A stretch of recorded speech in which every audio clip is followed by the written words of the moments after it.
on est en direct.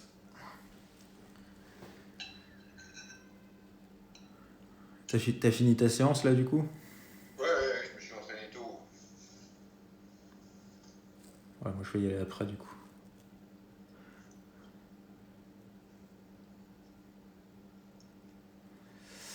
Bonjour à tous, voilà, si vous nous entendez. Bonjour, bonsoir, ouais. Bonsoir pour le live Le et direct. bonjour pour les autres. Voilà, est-ce que vous nous entendez ? Est-ce que vous entendez Michael Gundil aussi ? Sinon, faut prendre des oméga 3. Qui sont bons Ça aide pour les oreilles.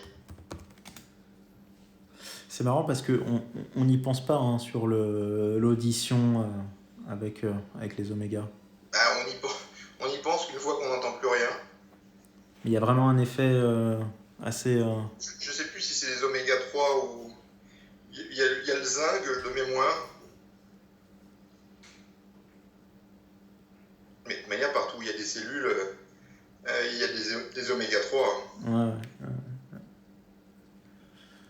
Ok, bon, on va commencer tranquillement. Alors, on a eu quelques questions avant, en postant le live. On va peut-être revenir là-dessus rapidement. Il y en a une dizaine, donc c'est assez rapide. Et puis après, comme d'habitude, si vous avez vous des questions, n'hésitez pas à les mettre et on y répondra aussi. Alors, sur les premières questions, c'en est une qui revient assez souvent sur quel est le meilleur complément pour la santé articulaire / tendineuse. Ben, c'est deux. Alors, c'est la même classe, c'est ce que j'appelle largement les suppléments de protection articulaire, mais c'est vrai que c'est deux choses différentes. Les tendons et les ligaments, et l'articulation en elle-même, qui est tissu solide, quoi. Donc, pour tout ce qui est mou, donc tendons, articulation, c'est le collagène de type 1 PeptoPro. Et pour le dur, c'est plus la chondroïtine et le NAG, N-acétylglucosamine, bien que ma délimitation elle soit un peu artificielle, parce que les deux vont agir, le NAG et la chondroïtine sont des composantes de la cellule, c'est ce qu'on appelle le MC extracellulaire matrice. Donc la matrice extracellulaire, faut que je trouve l'anglais pour retrouver le français. Ça fait partie intégrante quand même des tendons, mais bon, ça agit un peu plus quand même sur tout ce qui est dur, donc l'articulation en elle-même. Et le peptane, le peptane il agit aussi sur l'articulation, mais plus particulièrement quand même sur les tendons. De type 1 hein, du coup, parce que comme on en a deux... Ouais, après on peut prendre du type 2 après, on augmente en tarif. Ouais, le type 2 c'est un type 1 concentré mais qui contient des glycosaminoglycanes donc comme la chondroïtine. Donc en fait quand on prend du type 2 il y a aussi je crois qu'on a 12,5% là, sur le lot actuel de chondroïtine. Mais bon c'est le type 2 on en prend entre 1 et 3 grammes, on va pas en prendre plus c'est peut-être bien mais ça coûte super cher. C'est ça le problème, comme c'est nouveau.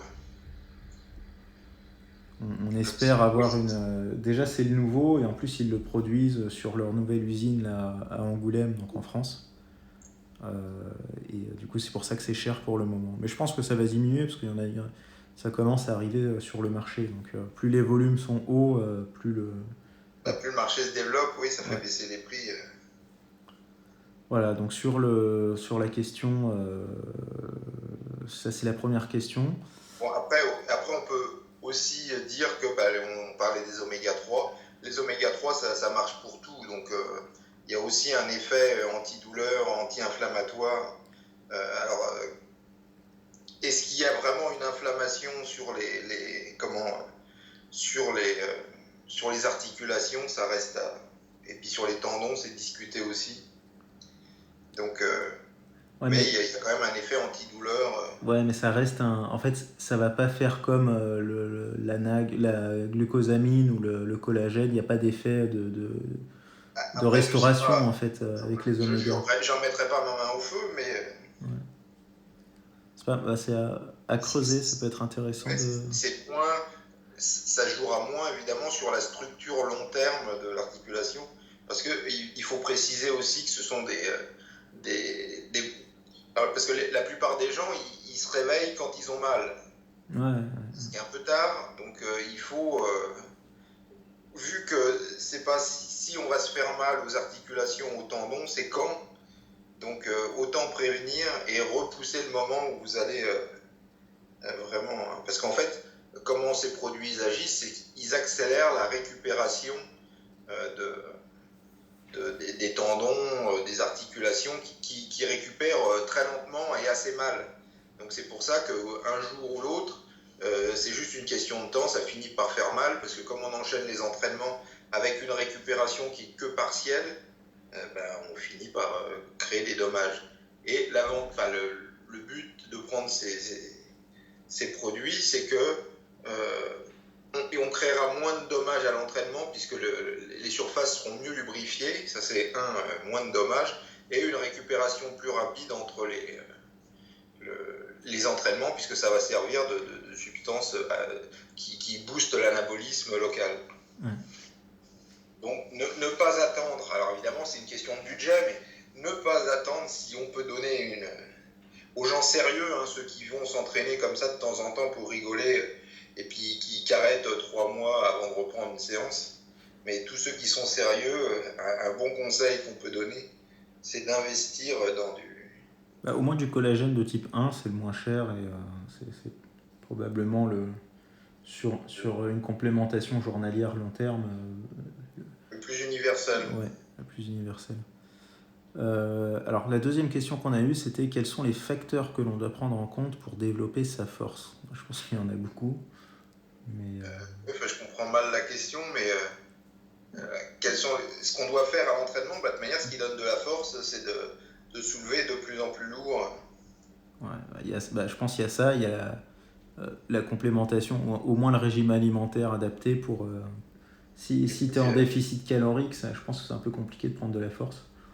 Si c'est juste pour prendre de la force, il faut mieux espacer grandement ces entraînements pour laisser pleinement le système nerveux récupérer et se réentraîner quand le système nerveux sera pleinement régénéré. Donc espacer beaucoup plus ces entraînements, ce que font les powerlifters par exemple. Ils s'entraînent nettement moins souvent que les culturistes, alors que les culturistes qui recherchent surtout la masse musculaire, l'esthétisme, ils peuvent se réentraîner sur un muscle qui n'a pas récupéré pleinement, en particulier nerveusement.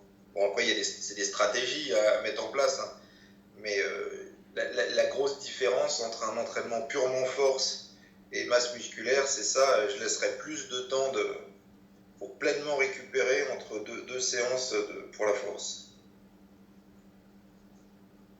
Et du coup, Et si on n'a pas pris plus de force sur la séance suivante, c'est qu'on n'a pas laissé assez de temps de récupération.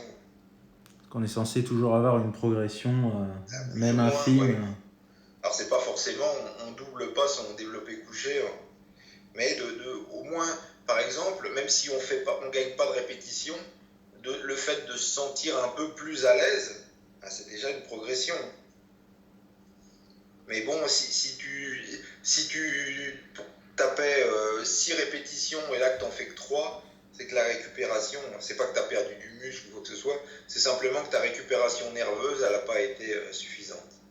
Donc t'as pas laissé assez de temps de repos entre deux séances pour un même groupe musculaire, enfin pour un même mouvement. Et du coup, on a une partie complémentaire aussi, enfin de compléments qui peuvent Qui peuvent aider pour le système nerveux, comme récupérer un la peu plus glycine vite. par exemple.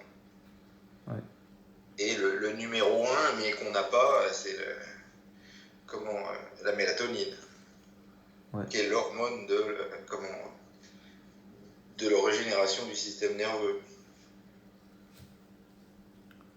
Voilà, et donc une autre question qui va un peu en rapport avec ça, c'est des suppléments Nutrimuscle à conseiller pour les powerlifters. Ben, ça, c'est bien pour les sites low cost, mais en fait, c'est poser le problème à l'envers. C'est pour ça qu'on n'arrive à rien en posant la question comme ça. Parce qu'on pourrait te dire, bon, bah, tu prends des protéines, créatine, etc. Mais la question est à poser dans l'autre sens. Je suis powerlifter et quels sont les maillons faibles qui m'empêchent le plus de progresser. Alors ça peut être, par exemple, quand j'arrive à la séance, je suis mou, j'arrive pas à vraiment exprimer toute ma force. Donc là, bah, on dirait que c'est typiquement, bah, tu peux essayer les boosters, Ouais. ou c'est j'ai du mal à récupérer parce que bah, je dors pas bien. Donc là, faut mieux comment essayer les trucs pour dormir du genre ZMB. Et donc ZMB, ça participe aussi à la régénération nerveuse. Glycine aussi. Glycine. Alors avec, pareil, ça peut être à étudier de près. La taurine aussi, on peut essayer. Mais par exemple, quelque chose qui est bateau, ce serait de dire, bon, bah, si tu veux prendre de la force, tu prends de la créatine.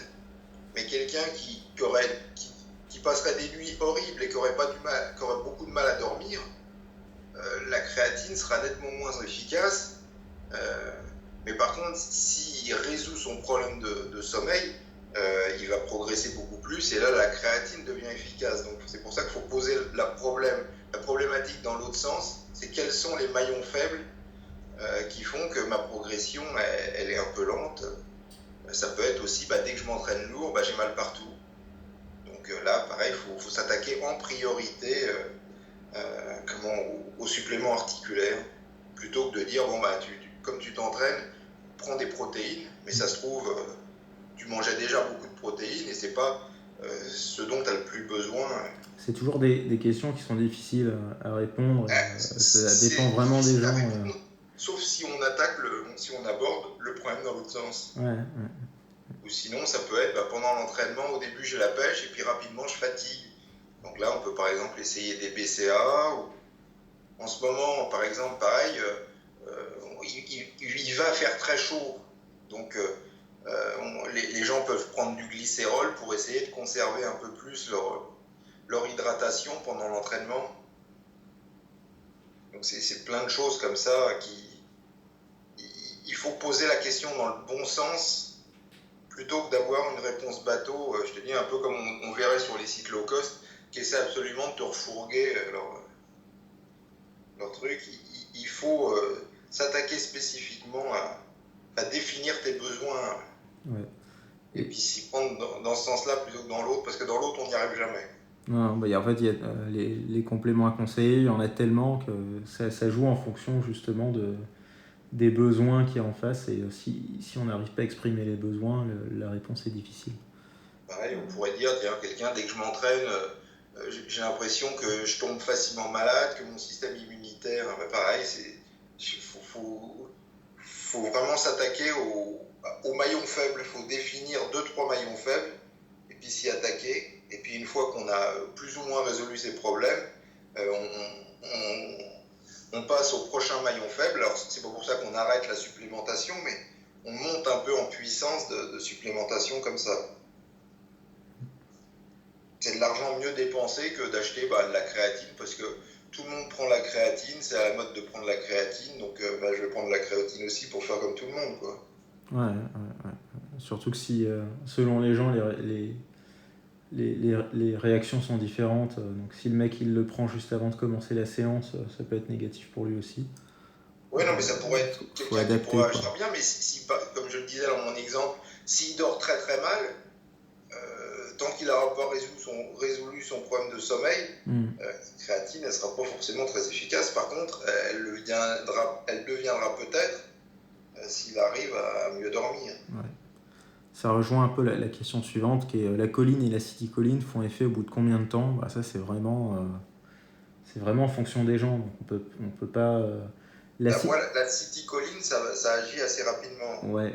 En quelques heures, je trouve. Ça.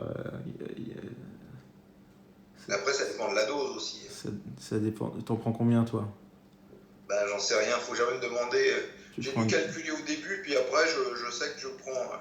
Je l'avais déjà expliqué, j'ai des cuillères de doseurs de cuisine qui se vendent à 1 € sur Amazon. Donc, il y a 1/8 de cuillère à café, 1/4 de cuillère à café, un demi cuillère à café et une cuillère. Alors, il doit y avoir une cuillère à café et une cuillère à soupe. Et donc, je sais que ça, je prends telle cuillère, mais après, je sais Mais plus combien ça là-dessus, fait. sur le dosage, ça doit aussi dépendre parce que il y en a qui ressentent pas forcément quelque chose, même s'ils doublent la dose. Euh, et on en a qui nous disaient que ça agissait 2 heures après.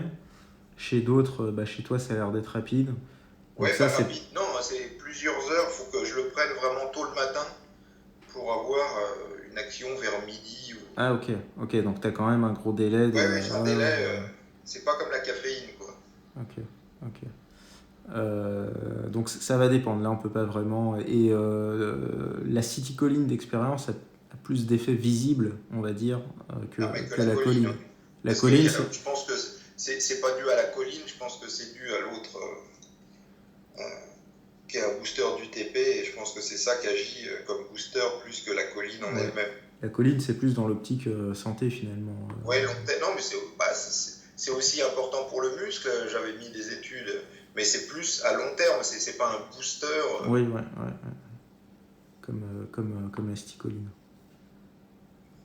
Il y a une petite question intéressante là sur les omégas. Est-ce que c'était mieux d'en prendre en gélule ou en bouteille? Moi, je recommanderais plus la gélule parce qu'en fait, la bouteille, le fait de l'ouvrir, la refermer, ça l'oxyde plus rapidement aussi que... Souvent, en plus, les bouteilles qu'on nous vendait à l'époque, c'était l'huile de foie de morue. C'était même pas, c'était complètement, c'était pas opaque du tout. Donc non, même en gardant au réfrigérateur, malheureusement, c'est des molécules qui sont assez fragiles. En plus, comme les bouteilles sont assez grandes, le temps de les finir, évidemment, c'est moins cher. Mais en général, c'était moins filtré, c'est moins qualitatif. Le problème, c'est que même si l'huile est de la même qualité, l'oxydation est beaucoup plus rapide parce que Oui, il n'y a pas de protection. il n'y a pas de protection. Alors que sur la gélule, c'est vraiment, il n'y a pas d'air dans les gélules, quoi. Elles sont vraiment... Il y a un antioxydant avec dans la gélule. que tu retrouves aussi sur les trucs en bouteille, mais il y a... Ouais, c'est posé comme ça. Ouais, c'est Je ça le sais pas problème. s'il y a des formes de triglycérides qui sont moins fragiles aussi en bouteille. Parce que moi, les bouteilles que j'avais, typiquement, c'était l'huile de foie de morue. On avait que ça, donc on prenait l'huile de foie de morue, c'était très dégueulasse. Puis c'était très dégueulasse quand tu le prenais, et ça restait au moins une demi-heure, tu avais le goût dans la bouche, et sans parler des relents qui remontaient aussi pendant plusieurs heures. Ouais. Donc il fallait être motivé pour prendre des oméga 3 à l'époque, mais on avait que ça. Donc, les gens qui ont des gélules ne connaissent pas leur bonheur. Ouais, surtout que là, il y a vraiment... après, il y avait aussi les premières gélules où tu avais pas mal de... qui n'étaient pas désodorisées, là, où tu avais pas mal de relents. Ouais, je sais pas si... Ouais, mieux vaut pas qu'elle soit déodorisée, je pense, parce que ça abîme quand même. Mais c'est vrai qu'il y a aussi des relents qui sont pas forcément dus à la gélule elle-même. Je pense que, je sais pas, c'est plus par rapport à la qualité de l'huile ou... non, parce que c'est quand l'huile remonte en fait à la surface de l'estomac, du bol, ce qu'on appelle le bol. Donc dans l'estomac, il y a une espèce de jus comme on voit dans les experts, etc. Tiens, j'ai étudié ce qu'il avait mangé, puis on les voit sortir un gros truc dégueulasse. En fait, c'est les oméga 3, ils remontent à la surface, et c'est ça qui fait que tu as des relents. Ouais, mais sur d'autres marques, j'ai l'impression que ça dépend du type de poisson aussi qui est utilisé pour... Ouais, non, peut-être que s'il est pourri, poisson pourri, tu le sens mieux. Ça joue aussi, ouais. Tu le sens mieux quand ça remonte. Parce qu'il y en a qui ont justement pensé à des oméga 3 qui restent dans le fond du bol. Donc que tu sentirais pas. Ouais, mais là, je me demande les types de traitements qui sont faits là-dessus. Ça, après, ouais. Doit-on prendre une whey après l'entraînement si on prend du Pepto-Pro pendant? Après, de prendre du Pepto Pro, de prendre de la whey, ça veut rien dire si tu n'as pas caractérisé par le dosage. Parce que si tu prends 1 gramme de Pepto Pro, tu peux toujours dire que tu prends du Pepto Pro, mais c'est pas beaucoup. Ouais, mais tu vois, typiquement, si t'en prends 30 grammes, t'as pas forcément besoin d'avoir une whey juste après, hein. Voilà, Selon moi, mais plus tu en prends, ça en dé- fait, plus tu prends de Pepto Pro en grammes, moins tu as besoin de reprendre des protéines rapidement après l'entraînement. voilà. Il faut en Et moins reprendre, mais tu il y en a un prends, délai, quoi. c'est le contraire.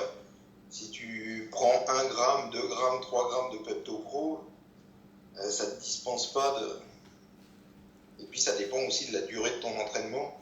Avec ça fait combien de temps que tu n'avais pas mangé des protéines? Mm. Si tu t'entraînes, tu fais du jeûne intermittent, donc ça t'amène à midi.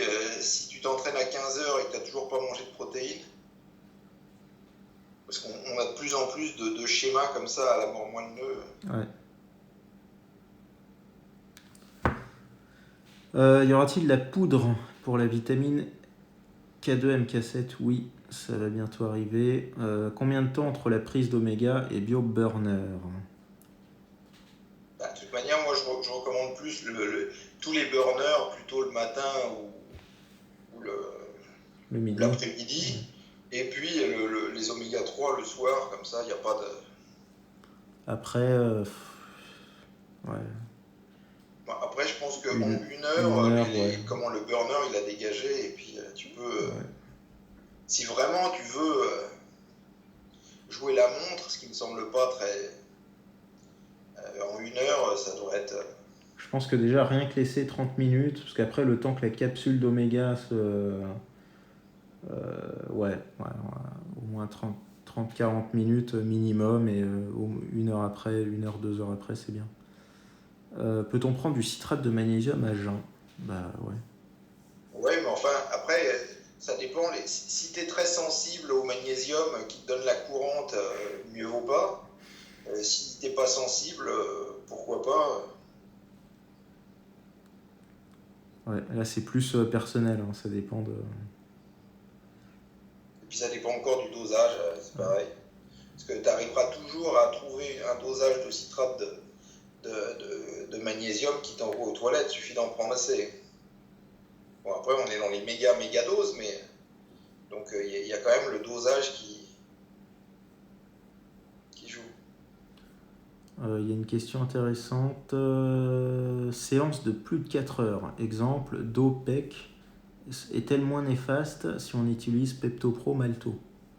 Il fait une séance de 4 heures alors qu'il sait que c'est néfaste. Mais bon, des séances de 4 heures, on s'en est tapé longtemps et on mangeait rien en plus. Donc, mais dans 4 heures, je ne ferai pas qu'au PeptoPro, je ferai aussi des glucides quelconques, un mélange des deux. Voilà, il y a marqué PeptoPro Malto. Ah ben voilà. Donc je dirais 1 tiers de PeptoPro, 2 tiers de Malto. Voilà, donc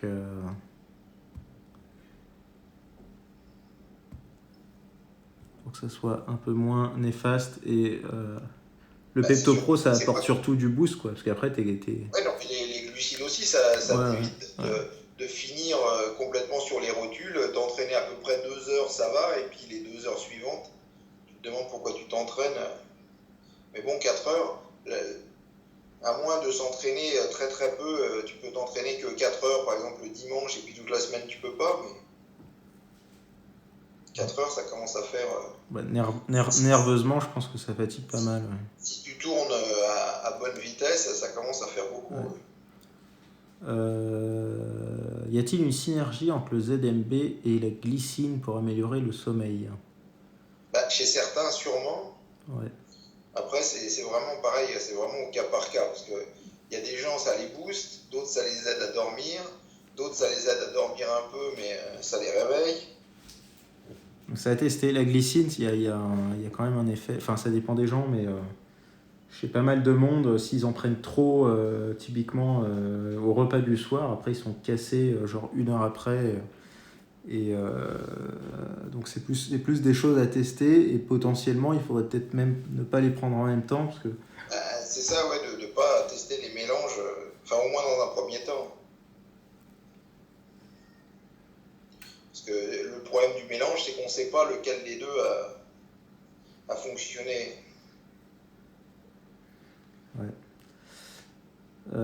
Qu'est-ce qui peut différencier votre Citicoline de celle des autres marques ayant aussi le label Cognizine? Bah, faut voir comment ils la vendent, c'est juste ça. Si c'est la même, à part les dates de péremption et de fabrication et ce qu'il y a à l'intérieur, euh, il faut voir est-ce qu'ils rajoutent des choses ou pas.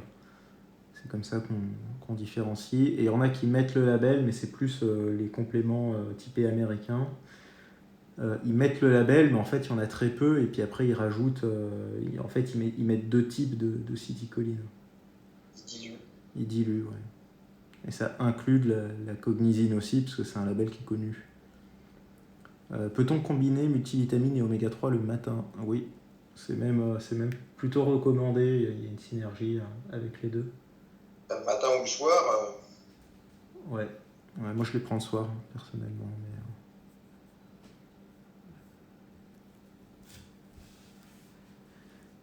Quel est l'intérêt des protéines intra-entraînement?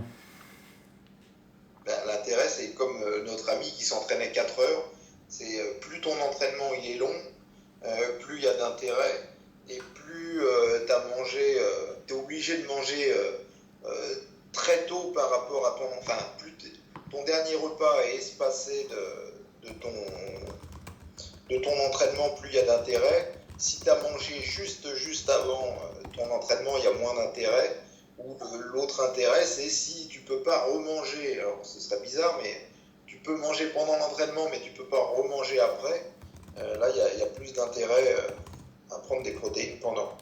Donc voilà les trois. Après, il faut voir le type de protéines. Il y en a qui digèrent bien, il y en a d'autres c'est moyen. Donc, soit le PeptoPro qui est plus facile, soit l'Isola ou. Et puis après, c'est toujours une question de dose aussi pour l'assimilation. Ouais. Quelle est l'utilité de l'acide chlorogénique?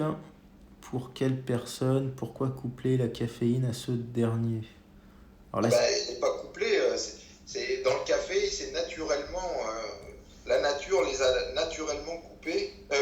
Pardon, et le chimiste, en faisant de la caféine synthétique, a omis les acides chlorogéniques. Donc, dans le café, on trouve toujours de la caféine plus l'acide chlorogénique. Donc, c'est la nature qui a. Il faut interroger la nature, mais en gros, l'idée, bien que les deux, je pense que ce soit des pesticides en fait à la base pour que que les grains de café soient toxiques pour certains animaux qui sinon mangeraient les grains de café et donc tueraient tueraient les graines, quoi. Mais pour l'homme, ça le booste. Mais c'est la nature qui a combiné les deux. Comment l'acide chlorogénique protège de certains effets néfastes de la caféine, du genre que ce soit vasoconstricteur. Parce que pour le cœur, la caféine tente à faire battre le cœur un peu plus vite, mais elle restreint aussi la taille des vaisseaux. Donc c'est comme je l'avais déjà expliqué, sur l'autoroute, si tu envoies de plus en plus de voitures et que tu réduis le nombre de voies de circulation, tu crées des embouteillages. Et quand tu crées un embouteillage dans ton système cardiovasculaire, c'est pas bon. Alors que l'acide chlorogénique, en plus de la caféine, le cœur il va battre plus vite, mais au lieu de rétrécir les voies de circulation, tu les augmentes. Donc tu évites les problèmes et les accidents et les ralentissements, etc. Donc en fait, c'est pas nous qui avons mis les. c'est naturel. Voilà, c'est la nature, c'est simplement c'est juste le chimiste qui a retiré. Ouais. Citrate de magnésium est-il à fractionner sur la journée? C'est toujours mieux de fractionner, mais c'est toujours plus compliqué. Donc, Ouais, pour le magnésium, surtout ceux qui ont des problèmes d'assimilation, mieux vaut fractionner les prises à chaque repas. ouais, le plus important, c'est d'être régulier dans les prises. Après, si tu peux fractionner facilement, pas de souci. Mais, peut-on prendre de la whey quand on est allergique au lait de vache et de soja? Voilà, ça devient compliqué. Le lait de soja, attends. Le mec qui est allergique à lait, il n'a pas de chance. Enfin, il n'y a pas de lait dans le soja déjà, mais si le mec il est allergique au lait et allergique au soja, remarque qu'il reste les œufs. Ouais, je conseille de prendre de la egg ou du blanc d'œuf bio ou du blanc d'œuf plein air. Mais là, c'est pas de chance quand même. Faut tester. Après, après, il y a deux choses. C'est soit allergique au lait de vache, type allergique plus à la caséine et pas forcément à la whey, parce qu'il y a aussi ce type de personnes. Donc, il faudrait tester la whey donc, sans caséine, hein, la whey native qu'on a. Et si ça va pas, faut partir sur du blanc d'œuf. Qui sont allergiques au lactose ou d'autres qui supportent pas Enfin, c'est surtout leur système digestif qui supporte pas Enfin, qui n'aime pas la réponse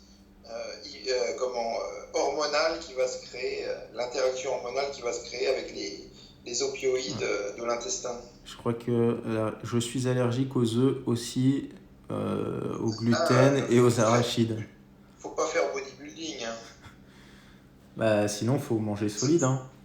Ouais, enfin, j'espère qu'il peut manger de la viande parce que. Ouais. Ça dépend si t'es vegan, ça va être compliqué, mais. Ah bah là, ouais, non, mais là, tu te mets des obstacles.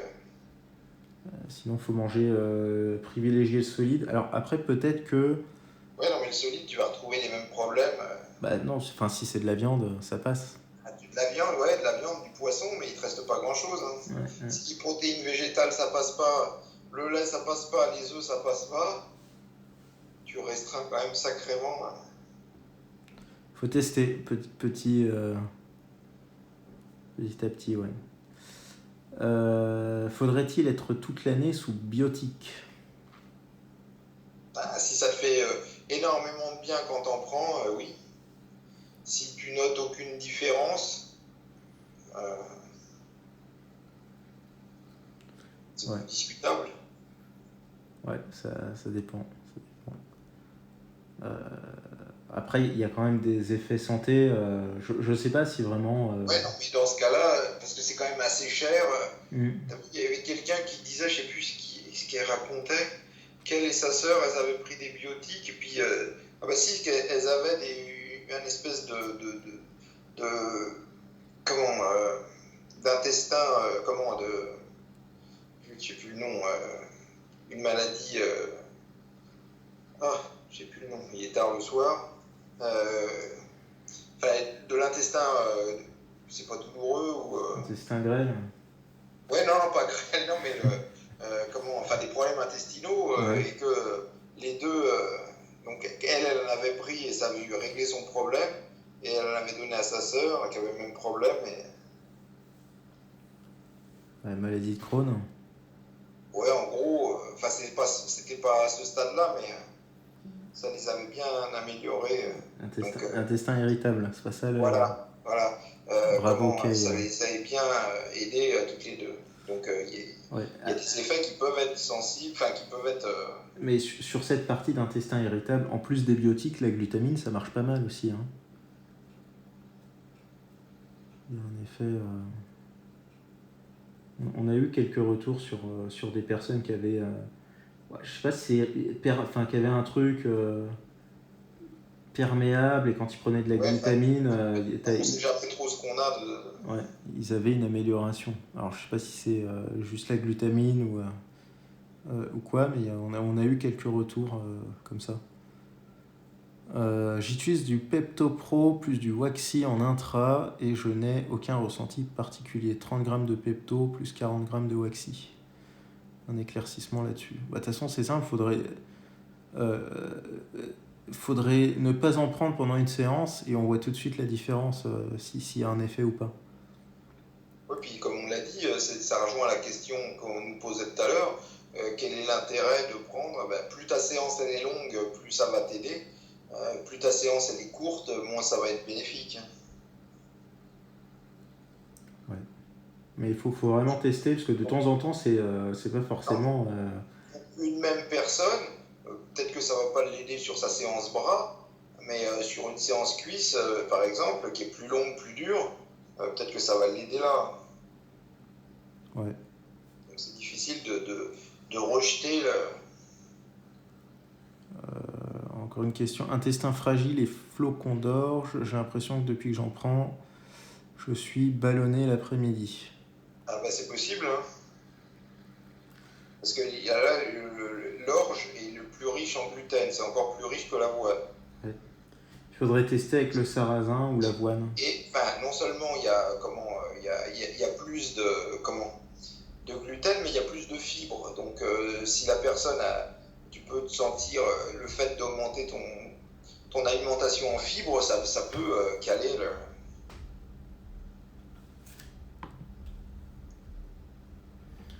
La citrulline avant l'entraînement favorise-t-elle la congestion? Ben, ça peut, normalement tu dois le sentir. De toute manière, ça fait partie des suppléments. Si ça marche, tu le sens relativement vite. Ouais. Donc t'essayes sur une semaine et puis pareil, tu peux arrêter une semaine après pour... Normalement tu dois t'en... Ouais, idéalement, faut tester. Et la citrulline, c'est pareil. Alors pareil, c'est typiquement un truc, plus t'es âgé, plus ça marche. Chez ceux qui ont 20 ans et qui sont hyper vigoureux, il n'y aura peut-être pas d'effet. À 30 ans, c'est les mêmes, tu leur donnes à 30 ans, il y en a plus qui vont en bénéficier. Les mêmes, tu les reprends à 40 ans, il y en a encore plus qui vont en bénéficier. À 50, parce que ça joue en fait, ça bloque l'effet d'un acide aminé qui empêche la fabrication de NO. Et à 20 ans, cet acide aminé qui bloque la production de NO, on n'en a pas beaucoup. Et puis plus on monte en âge, ben, plus on en a. Donc c'est pour ça que quand on l'a bloqué, on a plus d'effets positifs. Alors j'ai des soucis de perméabilité du côlon, je prends glutamine plus arginine et j'ai l'impression que ça me fait des effets bénéfiques à court terme. Bah, tant mieux, ouais. Puis si ça bénéficie à court terme, j'espère que ça bénéficie à long terme. Et après... Mais pareil, c'est typiquement, c'est des trucs, si tu arrêtes d'en prendre, les problèmes vont revenir. Assez vite, je pense, ouais. Il faudrait tester aussi avec les biotiques si ça fait quelque chose ou pas en plus. Avec le Pepto-Pro 35 grammes et le Waxy 50 grammes, une grande force sur mes sprints vélo-piste, je tiens plus longtemps, mon effort et ma récup est meilleure pendant la séance. Ouais, surtout, le Waxy, c'est vraiment... je sais pas si le Pepto, ça joue vraiment sur le sprint, mais... c'est de l'énergie, si, parce que en fait, ça envoie certains acides aminés au cerveau, du genre les BCAA, qui sont boosters aussi. Ouais, le Waxy, c'est vraiment un bon complément. Ouais. Est-ce que je peux diminuer mes apports en vitamine D pendant la période estivale? Si tu vas dehors. Alors, pour poursuivre la phrase, parce que je vais beaucoup au soleil. Alors la réponse serait oui. Et si la fin de la phrase, pendant la période estivale, mais je ne sors pas de chez moi quand même parce que je suis confiné, la réponse, tu peux continuer à en prendre. C'est le soleil qui va... Enfin, c'est ton exposition au soleil qui... c'est pour ça que quelqu'un sur ma chaîne n'avait pas compris ça et répétait soi-disant ce qu'un médecin américain avait dit et n'avait pas compris que c'est l'exposition au soleil qui détermine tes besoins en vitamine D. Donc c'est pas maintenant que les besoins en vitamine D sont les plus importants, parce qu'on dit à peu près 50% de la population, enfin non c'est pas 40% en France, puisqu'on en parlait par rapport au Covid, est déficiente. C'est pas maintenant qu'elle est déficiente. C'est en hiver. Hein. C'est toute la période hivernale et au printemps, puisque en fait on utilise les dernières gouttes de vitamine D au printemps alors que le soleil n'est pas revenu, et c'est là où les virus et toutes les saloperies en profitent pour nous attaquer. Ouais. Donc c'est en préparation de l'hiver que c'est le plus important. Mais c'est pas maintenant, à condition de ne pas être confiné chez soi. Ouais, donc ça c'est plus savoir en fonction du mode de vie.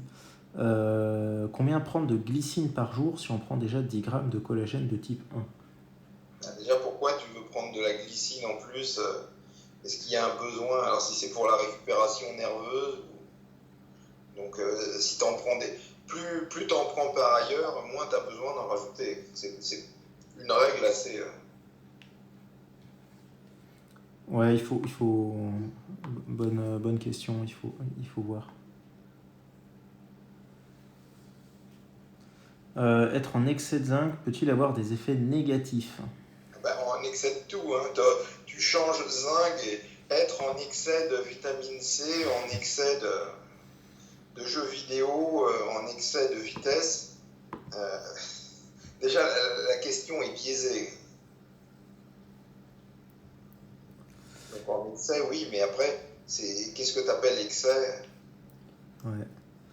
Que prendre comme booster si on est vite sujet à l'hypoglycémie?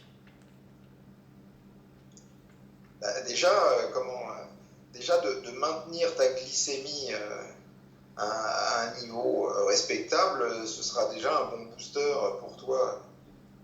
Le problème, c'est que quand on est sujet aux glycémies, la caféine, ça peut faire des effets yo-yo. Alors là, typiquement, alors c'est plus cher par contre que la caféine, mais tu peux essayer la citicoline.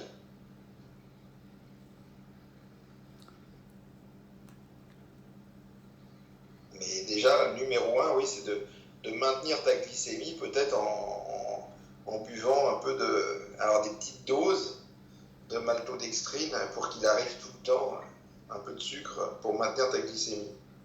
Pas trop pour pas déclencher une riposte de l'insuline, mais juste un peu pour maintenir. Ouais. Peut-on prendre de la créatine toute l'année sans arrêt? Bah, si t'es français, non. Parce qu'il faut la prendre en cure, comme on l'explique sur la boîte pour les Français. Mais idéalement, si on va plus loin et qu'on regarde les bénéfices santé, en plus d'avoir les bénéfices de protection de la masse musculaire, ça serait plus intéressant d'en prendre toute l'année. Ouais. Quel est l'intérêt de prendre du Nutrifib dans une boisson intra-séance? Est-il plus judicieux de le prendre à d'autres moments de la journée? Le Nutrifib, c'est bien pour ceux qui ont besoin d'énergie pendant la séance, mais qui ne veulent pas prendre du glucide, qui vont rajouter des calories, alors que typiquement, c'est la personne qui est au régime pour maigrir et qui voudrait bien boire quand même quelque chose pendant l'entraînement pour maintenir un peu son niveau d'énergie, sans toutefois apporter trop de calories et surtout des glucides, quoi. Ouais. Donc ça résout un problème un peu épineux, j'allais dire. Parce que ça n'a aucun sens à la base de dire je veux un peu de calories, de glucides, mais sans les glucides ni les effets des glucides. Mais la seule façon de résoudre ce truc-là, c'est de. Alors soit tu prends des graisses, soit tu prends le Nutrifib. Et après, sur les autres posologies, c'est plus. Ça fait un apport en fibres, ça peut être bourratif avant un repas de prendre un verre de fibres, par exemple. Voilà, c'est plus dans ces conditions-là. Ou pour ceux qui ont des problèmes un peu de transit, ça aide aussi sur le transit.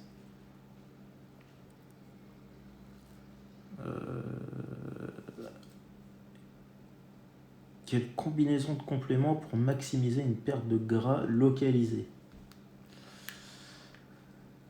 On ne les a pas forcément. Après, il faudrait savoir localiser où. Parce que chacun. Alors, il y avait des études qui montraient que les BCAA, par exemple, elles aidaient à perdre du bide. Mais il faudrait voir localiser où. La caféine, pareil. Un régime avec caféine et sans caféine ne va pas produire la même perte, la même structure de perte de graisse, ce qu'on appelle la perte localisée, qu'un régime ou que du sport, ou que la combinaison du régime et du sport. Pourquoi? Parce que la caféine agit sur des récepteurs qu'on appelle les récepteurs d'adénosine, et les récepteurs d'adénosine, ils sont présents sur les cellules graisseuses, et elles protègent les cellules graisseuses de la fonte. Apparemment, c'est au niveau de la sangle abdominale, sur la perte de gras C'est un homme. localisée. Ouais, ouais, ouais. Donc, pour revenir à mes effets d'adénosine, donc la caféine va servir de bloqueur de récepteurs d'adénosine. Donc, plus tes graisses, plus les graisses plus les cellules graisseuses sont riches en récepteurs d'adénosine, plus c'est là où la caféine va favoriser la perte locale de graisse. Mais ce n'est pas un effet que tu auras avec un régime seul, parce qu'un régime seul, il tente à augmenter un peu le niveau d'adénosine, donc protéger les graisses. Pareil, le sport, ça tend à augmenter le niveau d'adénosine, donc protéger ces graisses qui sont... Et c'est pour ça que tu as une perte localisée qui ne sera pas la même si tu prends de la caféine ou non, puisque en fait, il n'y a que la caféine qui peut s'attaquer vraiment directement à ces récepteurs d'adénosine et lever le barrage que posent ces récepteurs sur les graisses les plus riches en... Mais en général, ce qui marche le mieux pour perdre autour de la taille, c'est de limiter les glucides et d'augmenter les protéines. Alors, ce n'est pas tellement les protéines qui font sécher sur le ventre, mais il faut bien manger quelque chose. Donc, mieux vaut remplacer des glucides par des protéines. Et si tu remplaces, par exemple, 50 grammes de glucides par 50 grammes de protéines, bon, tu ne seras pas en déficit énergétique, mais tu vas quand même un peu maigrir. Et si tu remplaces 50 grammes de glucides par 25 grammes de protéines, là, déjà, tu seras en bonne position pour perdre autour de la taille. Ouais, après, idéalement, c'est augmenter Là, après, il faut faire du sport en plus. la fréquence d'entraînement. Ouais, fréquence d'entraînement. On recommande plus, nous, de moins diminuer l'apport calorique, mais de plus s'entraîner ou faire un peu plus de cardio pour éviter de... Déjà, d'en faire pour ceux qui n'en faisaient pas. Ouais. Et ça joue beaucoup, hein, parce que si tu te maintiens à 2005 ou 3000 calories, parce que si tu prends du bois et que du jour au lendemain tu rajoutes une demi-heure de cardio, même si c'est light ou de vélo, ça t'augmente naturellement tes dépenses en calories. Donc T'as vu, j'avais mis une étude comme ça, je crois que c'était sur des femmes qui faisaient le régime. Alors comment c'était structuré? Je crois qu'ils mettaient ils arrivaient à un certain déficit de calories, soit par le régime uniquement, soit par le régime plus du cardio. Et la perte de poids totale était la même, mais dans le groupe qui avait fait du sport, elle prenait un peu de muscle et elle perdait plus de graisse. ouais. Donc sur la balance, tu as l'impression que c'est pareil, mais devant le miroir, c'est pas du tout pareil. Puisque quand tu fais pas de sport et que tu es au régime, tu vas avoir une priorité sur la fonte musculaire et tu vas garder plus facilement ton gras. Alors que tu as une recomposition quand tu fais du sport qui n'est pas du tout la même si sur la balance, c'est pas flagrant. Ouais. Et ça, c'est de plus en plus étudié d'ailleurs. C'est pour ça qu'aussi on recommande de ne pas forcément baisser son apport calorique, parce qu'en plus tu es fatigué, c'est plus difficile. Si jamais tu peux t'entraîner plus ou faire plus de cardio, ça limite largement le problème, et la perte est peut-être plus rapide en fonction de... Elle est plus qualitative en tout cas. La perte de graisse, pas la perte de poids forcément, mais la perte de graisse, oui. Alors quelle est la différence entre la whey native et l'isola, la différence de prix? C'est parce que la whey native, l'isola de whey... De toute manière, toutes les whey de Nutrimuscle sont natives. Ouais, et l'isolat, bah, qu'est-ce qu'ils font? En fait, c'est qu'ils isolent la whey, donc il y a plus de protéines, donc il y a un process en plus pour concentrer la teneur en protéines, et c'est pour ça que c'est plus cher. Parce qu'il y en a qui disent, est-ce que vous avez de la whey qui n'est pas native? Alors non. Non, mais il faut mieux le préciser parce qu'il y en a qui vendent les deux. Ça Ouais, pourrait se faire, hein. c'est vrai. Il n'y a pas de whey qui n'est pas native. Toutes les whey sont natives. Ça ne veut pas dire que ce sont toutes les mêmes, mais elles sont quand même toutes donc issues directement du lait, passe pas par la fromagerie. Donc pour ça, tu n'as pas le choix. Alors, on avait une question sur le fat burner. Pouvez-vous nous éclairer sur le rôle du fat burner? Donc, c'est un mélange de choline et d'inositol. Alors, le fat burner, il y a deux choses. On l'a appelé fat burner parce que effectivement, Historiquement, c'était comme ça que ça s'appelait, les mélanges. En fait, ça va jouer sur. C'est plus la graisse autour du foie, hein. Voilà, ça joue plus sur le foie.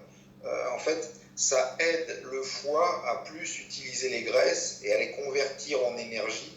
Et c'est pour ça que c'est comment ils se sont aperçus en général que ceux qui ont c'est pas une nouvelle maladie, mais il y a de plus en plus qui ont le foie gras. Ouais. C'est des gens qui sont déficients en choline, parce que ils sont déficients en choline, donc comme leur foie n'arrive pas à utiliser les graisses alimentaires, bah, ils les stockent. La graisse se stocke dans le foie, quoi. Et c'est pour ça qu'il y a besoin. C'est un nutriment essentiel comme les vitamines, la choline. Si t'en as pas, t'as de graves problèmes de santé. Et on a aussi des retours sur. Ça aide à réguler et baisser un peu le cholestérol. Mais je pense que c'est justement parce que c'est lié à cette graisse. Mais par contre, ça n'agit pas comme un burner comme la caféine qui, elle, agit directement sur les cellules graisseuses. Ouais, c'est légèrement différent. Enfin, c'est pas légèrement, c'est très différent dans le mécanisme d'action. Et c'est toujours intéressant. Donc, il y a eu aussi une. Ah bah c'est complémentaire, c'est pas redondant. Ouais, mais enfin, plus que ça, il y a aussi un aspect santé sur le fat burner. Bah, et essentiellement la choline, qui est un nutriment essentiel dont beaucoup de gens n'ont pas. Alors c'est beaucoup dans les œufs, mais tous ceux qui mangent pas d'aliments animaux sont carencés en choline. Ouais. Oméga 3 vraiment utile. D'un côté, on vend ça comme le complément à avoir pour la santé. De l'autre, on dit c'est inutile car la plupart s'oxydent, quelle que soit la conservation ou l'indice Totox. Ah bah non, si tu prends du frais avec un indice tox qui est bas.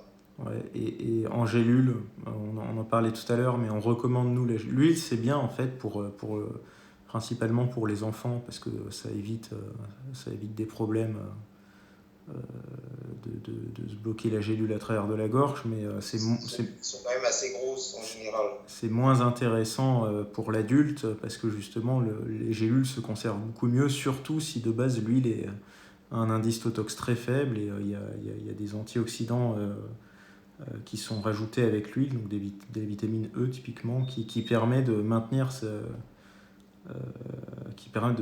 Donc si l'indice Totox est très bas, il n'y a aucun souci, il y a les effets positifs. Mais ce qu'on disait, c'est que le cas contraire s'applique à presque 80-90% des cas qu'ils sont déjà plus ou moins oxydés et quand on les prend, il n'y a pas forcément d'effet positif. Et c'est alors, éthylester, je ne sais jamais si c'est de l'anglais mais ils s'oxydent beaucoup. Ils font donc les premiers prix en fait. Ils s'oxydent beaucoup plus facilement alors que les triglycérides, parce qu'il y a toujours cette controverse, est-ce que les triglycérides sont mieux assimilés que les éthylesters? Il y a une chose qui est bien définie, c'est que les triglycérides protègent bien mieux les oméga 3 de l'oxydation que les éthylesters. Ouais. Et en parlant des oméga, est-ce vrai que les oméga 3 aident à une répartition graisseuse plus homogène? Sûrement, mais bon, visuellement, mais ce qui est sûr, c'est que ça aide à mieux réguler l'appétit et donc à mieux éviter de prendre du gras, enfin, dans une certaine mesure. Et tu as une transformation aussi des... Il n'y avait pas un effet de transformation des mauvaises graisses Ben, ça prend leur place, il y a ouais. toujours une compétition entre les... Après, une fois que les cellules graisseuses sont pleines d'oméga 3, quand tu es au régime, elles fondent plus facilement. Donc le gras est mobilisé plus facilement de ces cellules que, que du gras de graisse saturée. Alors, il nous reste plus que 5 minutes. La carnitine agit-elle dès les premières prises? Ah ben oui, après, est-ce que tu le ressens? Ça dépend. Déjà, la carnitine, il y en a qui la prennent avant l'entraînement, hein, parce que ça aide à l'oxygénation musculaire, donc ça peut te donner de la force. Le problème de la carnitine avant l'entraînement, c'est que ça peut être hypoglycémiant. Donc si pour notre ami qui était sujet au- comment, aux hypoglycémies, je ne recommanderais pas la créatine, juste la La carnitine, pardon, carnitine. juste avant l'entraînement. Mais tu peux le prendre à un autre moment. C'est pas comme de la caféine qui agit dans les heures qui suivent la prise. Ça a un effet beaucoup plus long. Mais tu peux avoir un effet boost immédiat de la carnitine. Ouais.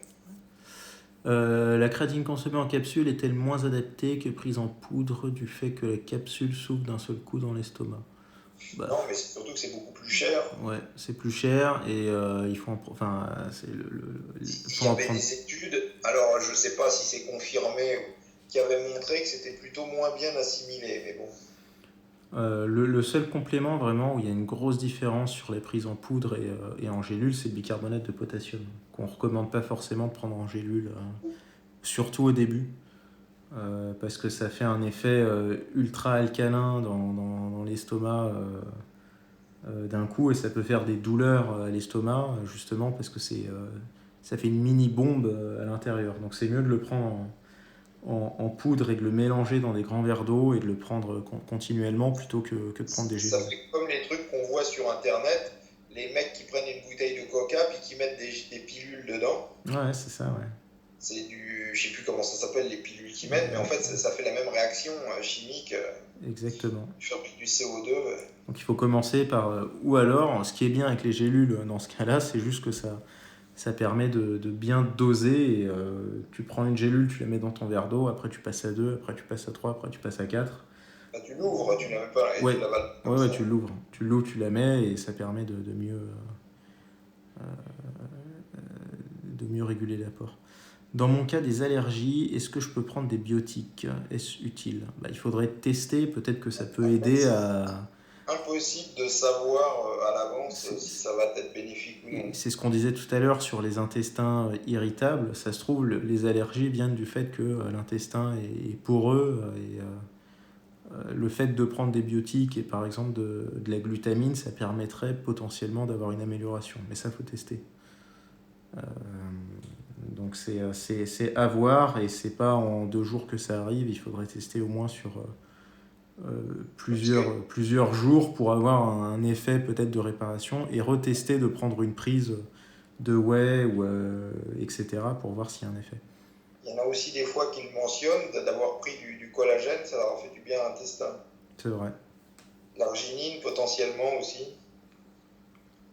Arginine, glutamine, collagène, biotique, il faudrait tester. C'est vraiment là on peut pas C'est vraiment. impossible de prédire que ça va solutionner tous tes problèmes. Ouais. Il reste plus Pour que. certains, des fois, ils ont des bonnes surprises. Hein. Ceux qui Ouais, avaient pris du N-acétyl glucosamine et puis qui avaient vu que ces boutons, il ils avaient disparaissait. disparu, c'était de la bonne surprise, quoi. Ouais, il reste plus qu'une Il avait minute, donc Quand il avait arrêté, ils étaient revenus, mais ouais, il avait arrêté parce que ça coûtait trop cher chez nous. ouais, donc ça, Il il avait avait pris changé de du fournisseur. N-acétyl à la place. Ouais. Voilà, merci à tous. Il reste plus que 40 secondes, donc on va arrêter le live. On va le republier très rapidement d'ici demain. Et on vous remercie. N'hésitez pas, on refera un live d'ici, je pense, 2 semaines, au milieu du mois d'août, si on a l'occasion, si on a le temps de le faire. Et on vous dit à la prochaine. Merci à tous en tout cas.